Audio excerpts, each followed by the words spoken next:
welcome to Writer's Talk. Well, thank you, Chad. It's great to be here. Not too scary. Tell me about a typical day in the life of Bob Stine, the undergraduate. Well, you have to understand, I had the worst college experience any person could have. Not anything because of Ohio State, but because I had to live at home and go to college. Okay. So my roommate was my brother. That's pretty sad, right? Yeah. And so I didn't have much fun. I was just commuting back and forth, and I missed out. I just feel I missed out on a lot. So I would, get a ride or somehow get to campus. And I was editor of the Sundial, the humor magazine here.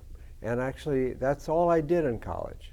So I would go to the student union where the magazine office was, and I would hang out at the office, and we would put out this magazine. Every once in a while, I would go to a class, but not that often, and that's basically what I did here. Any mentors or significant figures within the university? Or? No. No.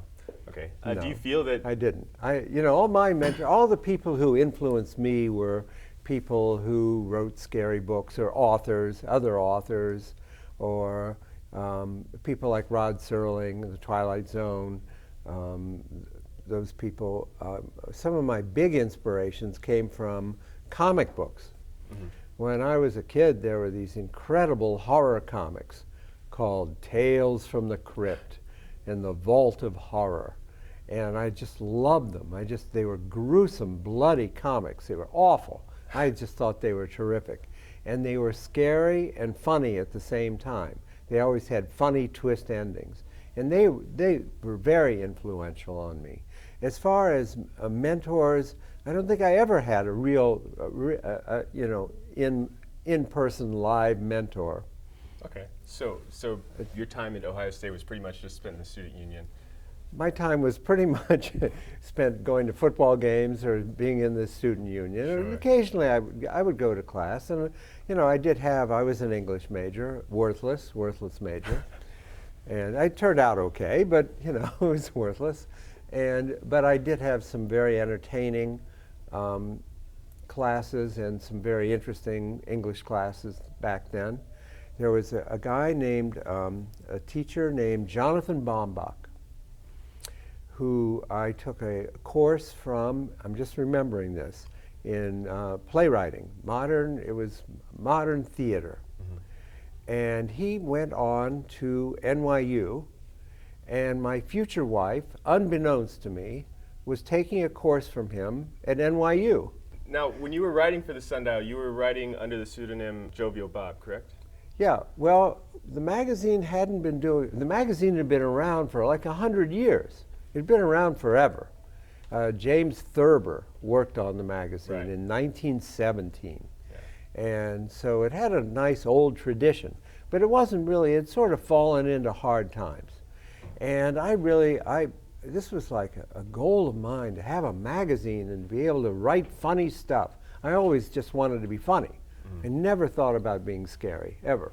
I always just wanted to be a funny guy. And that wasn't new to you, writing? Well, I wrote a humor column at the newspaper in high school at Bexley High. And when I was 9 years old, I started doing my own little magazines, little funny joke books and things. I'd been writing since I was 9. Sure. But this was a real dream of mine, and to come to the university and find there was a magazine that, an actual magazine that would go out to people was exciting to me. So I thought, well, maybe I need a personality. Maybe that'll help the magazine if I give myself like a personality. And I'm just thinking, and I don't know where it came from. I have no idea. And I called myself Jovial Bob Stine. But now, thinking about it, probably 90% of the kids had no idea what the word jovial meant, right? Sure. Probably had no idea. Maybe I could have had a better choice. But I was Jovial Bob. And then later on, I did a national humor magazine for kids. I was at Scholastic in New York, and I did a magazine in the 70s and 80s, a humor magazine called Bananas. And it was like Mad Magazine, only it was all in color. Yeah. And that was a great time. And I was Jovial Bob Stine again. Okay. But then, you know, when it came time to be scary, somehow Jovial Bob seemed not too appropriate. Doesn't quite capture the horror. No, it didn't. So that's when I started using my initials. Okay, so when you're writing under these different pen names, are you navigating different personas, or is it simply? No, not really. No. But you know, and I wrote humor, and I wrote, you know, joke books for kids. I wrote about 100 funny books for kids before I started writing scary. And it wasn't that big a transition. I always think there's a very close connection between humor and horror. When you go into a scary movie, you hear people screaming and laughing at the same time, right? Yeah. Or when you go into an amusement park and you go up to a roller coaster, the same thing. You hear screams and you hear laughs. And I just think there's a very close connection. And in writing the horror books, I sort of treat every chapter, the chapter ends, as a punchline. It's sort of like writing a joke. Mm-hmm. You've got all this stuff happening, and then there has to be like a punchline at the end. Okay. Now, I've read that when you write, you have everything planned out. Mm-hmm. Is that how you've always written, or is that something that you've come into over the years? Well, when I started writing Fear Street books, and then Goosebumps and that, they had to be very carefully plotted. They had to make sense, mm-hmm. right? That's the hard part. They have to make sense. And so I started, and my editors actually asked me, they said, before you write the book, we want to see an outline. You have to show us, you have to have an outline approved mm-hmm. first.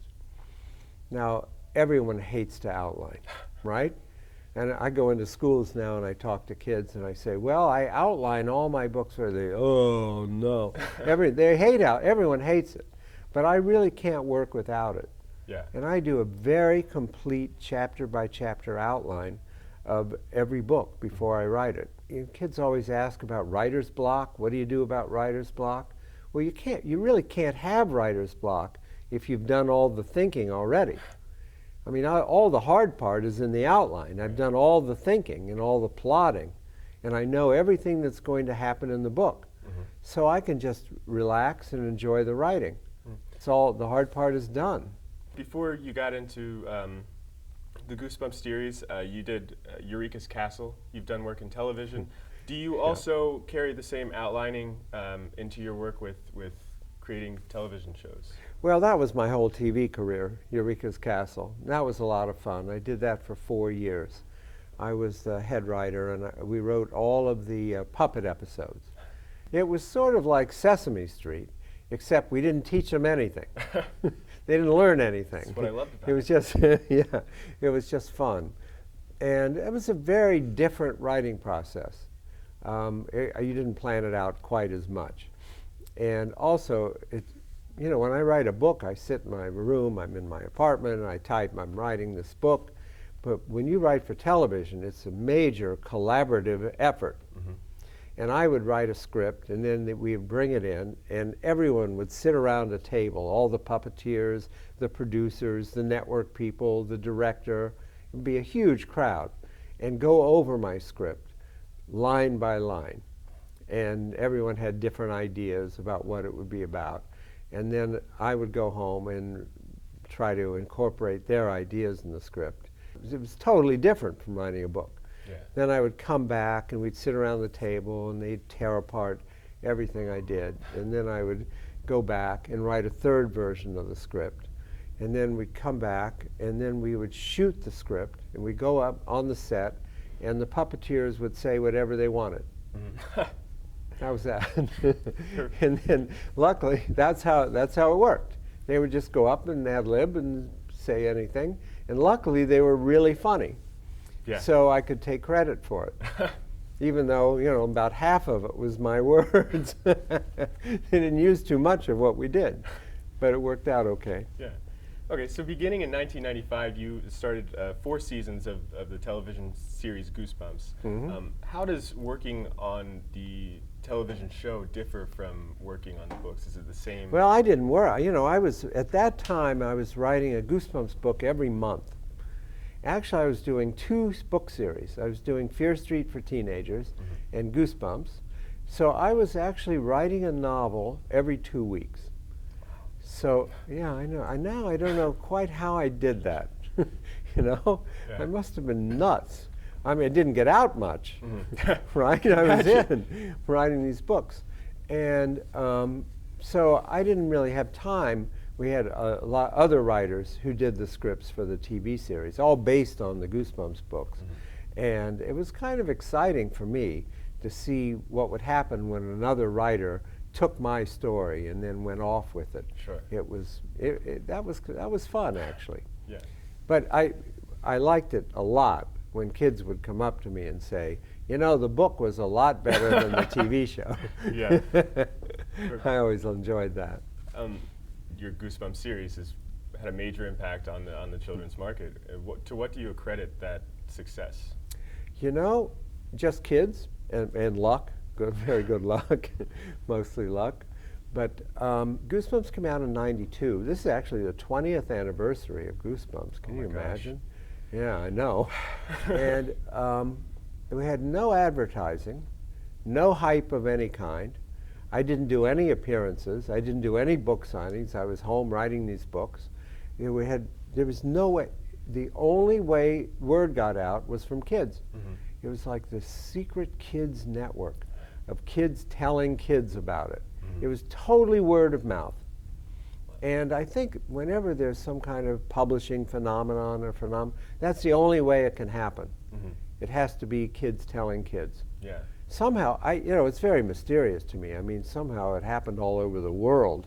Wow. I don't know how that happened, but I mean, that's really lucky. But I think if you have something you want to sell to kids and you do 1 million TV ads and you advertise it and you do all these, you can't force kids to buy it. Right. You know, Harry Potter, I think, started exactly the same way. It was very small and the audience grew and grew. And I think that was all word of mouth too. Yeah, certainly that social dynamic is a big player in that. Yeah. But being outside of that peer group, what was your first indicator that you were onto something big? Well, Goosebumps just sat there. We were originally signed for 4 books. That was going to be it, 4 books. And the books went out and they sat there on the bookstores for months, for like 6 months. Nothing. And we just considered it was a failure. In the market today, they would have just been taken off. They don't have any patience for anything today. Right. And they would have just seen, well, these aren't selling, and they would have been gone. And then after 6 months, they just took off like crazy. No one had any idea. No one, it's not the kind of thing you plan. We couldn't believe it. So a huge part of your career is giving kids the creeps. I remember reading the Headless Ghost, and when the old seaman popped the kid's head off, I couldn't sleep for weeks, and my parents were begging me to put it down, but I couldn't. So how do you know when enough is enough, when to pull back for your child audience? Yeah, I have to be pretty. I don't really want to terrify kids. I hate that story, Chad. I have one rule. And that is the kids have to know it's not real. They have to know it's a fantasy and it couldn't really happen. And if they know that, I can go pretty far. As long as they know, oh, okay, this is just a fantasy. I'm sitting in my room, I'm reading. I like to call my books safe scares. And so, I mean, they know it's not going to go too far. Right. And they know it isn't real. So they're okay with it. Sure. And that's all I care about. Last summer I wrote a horror novel for adults, which is going to be out in October. And that's the complete opposite process. Right. Totally opposite. When you write for adults, it all has to be really real. They're not going to buy it at all if it doesn't sound real. And it was very hard for me to turn everything around and make sure. I had to do research. I've never done research. Never done research. I had to do research, and it was just make sure that all the details were right. Yeah. Something I usually just make it all up. Right. And I found it a lot harder. It's a lot harder to write for adults. Has there ever been a time when you were writing for children that you felt that you just had to scrap something and start over because it just wasn't? Not very often. Mainly because first I have to get the idea approved, by my editors, and then I have to get the outline approved. I've had to scrap a lot of outlines. Sure. My wife is my editor, for real. I'm married to my editor. Can you imagine? And at one time she gave me back an outline, and on the top, it just had 2 words on the top. It said, psychotic ramblings. That's tough, right? Yeah. That is really tough. Yeah. So, I've had a lot of outlines that were rejected. You've really got to separate work from your Yeah. personal life at that point. Well, you have to try. That's the only thing we fight about is plots. Yeah. Yeah. So is it the liberties that you get to take with writing from a fantasy standpoint that draws you towards the child demographic, or what is it that makes you? They're just a great audience. Yeah. I've written for adults before, but they don't have time to write to authors. Right. They're adults, they're Right. busy. They don't have time. I have such amazing contact with my readers. And most of my readers are like 7 to 12. It's a great audience. I get them the last time in their lives they'll ever be enthusiastic. Yeah. Right? Because, 12, 13, they discover sex and they have to be cool. And that's it. They're not enthusiastic anymore. They have to be cool. And that's it for authors. I think that you've just scared me more now than you ever did as a What? child. So anyway, it's a wonderful audience, and you hear from them constantly. Right. I get, maybe at this point even 300 letters a week. Wow. And hundreds of emails, and it's great. You have great contact with your readers, which I love. Yes. So you're not only inspiring kids to read, but also to write. Is there anything that you've read from a child, be it a letter, or if they send you, I'm sure you've gotten little manuscripts and whatnot. Is there anything that sticks out in your mind? Not really, No. No. Sure. But I will tell you that the stories that kids send to me are much scarier than the stuff I do. It's really, gruesome, horrible stuff they send. It's amazing. Yes. Things I would never do, these kids send. But there, I do get to see stuff, and then every once in a while there's a really talented kid, and I can write back to this kid and say, "You've really got it. Sure. Keep going. You're really good." Great. Which is a nice thing. Yeah. And what advice would you give for child writers? I usually don't give advice because, like me, when I was 9 years old, I'm there in my room typing. I mean, I knew I wanted to be a writer. I just knew it. And I think kids who are eventually going to be writers, especially of fiction anyway, know it. Yeah. They know they want to do it, and they're going to do it. No matter what you tell them, they're going to do it. It's just something they have to do. And so I don't, I have standard boring advice, read a lot, read all different kinds of authors, and write something every day. I always tell them, keep a journal, just so that you're always writing something. But these kids know they're going to be writers. Yeah. And I'm interested in hearing your opinion on the future of writing. The ebook market is quickly picking up steam. And what does that mean to you as a writer? So far, it hasn't affected children's books that much, but it's going to. I live in New York, and a lot of my friends are all in publishing, and they don't know what's happening. Everyone's in a quandary. Yeah. No one really knows. I think my own prediction is that there's going to be a balance between electronic books and books. Right. And both will exist side by side. And the interesting thing to me about all the e-books is that people are reading more. They're selling millions and millions of them. Yeah. And people say when they have a Kindle, they have a Nook, people say they read more than they did before. That's great. Yeah. That's a wonderful thing. Yeah. A major part of the Goosebumps experience for me as a child was collecting these artifacts that I could put up on my shelf, and I could fill in the gaps between the numbers. It's very exciting. How can the electronic market compare to that? Well, something's lost there. Sure. But something's lost in all. Look at music, and people not buying CDs. Before that, even albums. With record albums, there was a whole wonderful world of these incredible illustrators who did album covers. Yeah. And they were so creative, and the wonderful artists who did all these great covers and creative, all gone. That's all gone. That whole world is gone.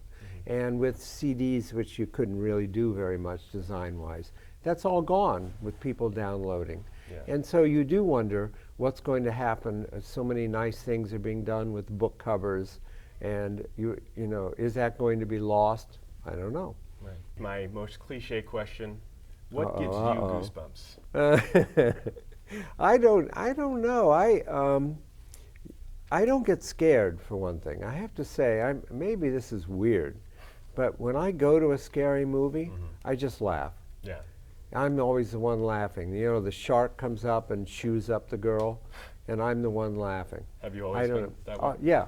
To me, it's just funny. Humor, horror is just funny. And so I don't know if I have a good answer for you. Bob, thanks for being here with us today. We appreciate it. Chad, I really enjoyed talking with you. This is great. All right. From the Center for the Study and Teaching of Writing at The Ohio State University, this has been Writers Talk. Keep writing.